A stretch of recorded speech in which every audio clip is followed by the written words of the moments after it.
अगर मैं आपसे कहूँ कि आपकी फाइनेंशियल प्रॉब्लम की सबसे बड़ी वजह आपकी इनकम नहीं है बल्कि रियलिटी को एक्सेप्ट ना करना है, सोचो जब तक आप प्रॉब्लम को मानोगे ही नहीं उसका सॉल्यूशन कैसे ढूंढोगे। आज हम जानेंगे एक बहुत ही पावरफुल कॉन्सेप्ट जो आपका मनी माइंडसेट चेंज कर देगा। So hello everyone, welcome back to our channel stock analysis और आज का हमारा टॉपिक है मनी माइंडसेट पे। 1973 में साइकोलॉजिस्ट एलिजाबेथ कुबलर रोज ने लोगों के इमोशनल बिहेवियर पे रिसर्च की थी और उन्होंने एक मॉडल दिया जिसे दबदा मॉडल कहा गया। इंटरेस्टिंग बात यह थी कि ये सिर्फ लाइफ के डिफिकल्ट मोमेंट्स पर अप्लाई नहीं होता था, ये हमारी फाइनेंशियल लाइफ पर भी परफेक्टली फिट होता है। आज हम ये देखेंगे कि कैसे इसकी 5 स्टेजेस डिसाइड करती हैं कि आप फाइनेंशियली ग्रो करोगे या वहीं रह जाओगे। स्टेज नंबर 1 आता है डिनायल, यानी कि रियलिटी से भागना। यह इंसान सिर्फ अपनी फाइनेंशियल सिचुएशन को एक्सेप्ट ही नहीं कर पाता। वो बोलता रहता है कि हाँ सब ठीक है, मैं अगले महीने से सेविंग कर लूंगा, सब बढ़िया चल रहा है। लेकिन सच ये है कि प्रॉब्लम को इग्नोर करने से प्रॉब्लम खत्म नहीं होती है। अगर घर की छत टपक रही हो तो आपके आंखें बंद कर लेने से वो लीकेज रुक नहीं जाएगा, आपको उसके लिए कुछ करना पड़ेगा। मनी के भी साथ एग्जैक्टली यही होता है। स्टेज नंबर 2 है एंगर, यानी कि दूसरों को ब्लेम करना। जब रियलिटी समझ आती है ना तो उसके बाद हमें गुस्सा आने लगता है।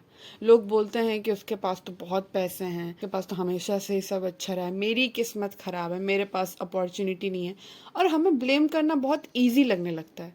लेकिन लाइफ ब्लेम करने से कुछ नहीं करती। जब तक आप रिस्पॉन्सिबिलिटी दूसरों की रखोगे ना, उसका सॉल्यूशन भी आपके पास कभी नहीं आएगा। Now stage number 3 which is bargaining, मतलब अपने लक का वेट करना। इस स्टेज में इंसान मेहनत से ज्यादा लक पे भरोसा करने लगता है कि काश मेरी लॉटरी लग जाए या फिर एक वीडियो वायरल हो जाए या फिर कुछ भी ऐसा हो जाए जिससे एकदम सडन मनी मेरे पास आ जाए। हम सपने देखने लगते हैं लेकिन एक्शन नहीं लेते। लक टेम्परेरी हो सकता है लेकिन जो आप स्किल्स गेन करते हो, खुद पे मेहनत करते हो, वो परमानेंट होता है। रिच लोग लक का वेट नहीं करते, वो अपॉर्चुनिटीज क्रिएट करते हैं। अब आते हैं स्टेज नंबर 4 पे, जो कि है डिप्रेशन। यहाँ पे हम मानने लगते हैं कि मुझसे तो कुछ नहीं हो सकता, और ये स्टेज सबसे डेंजरस स्टेज। यहाँ इंसान सोचने लगता है कि मेरी लाइफ कभी चेंज नहीं होगी, मैं चाहे जितना भी मेहनत कर लूँ कुछ हो नहीं रहा, और फिर वो इंसान ट्राई करना ही छोड़ देता है। लेकिन एक बात हमेशा याद रखिए कि फाइनेंशियल स्ट्रगल ना लास्ट स्टेज विच इज, बस इसका मतलब ये है कि आपकी जो करंट स्ट्रैटेजी है ना वो काम नहीं कर पा रही, आपको स्ट्रैटेजी बदलने की जरूरत है। ना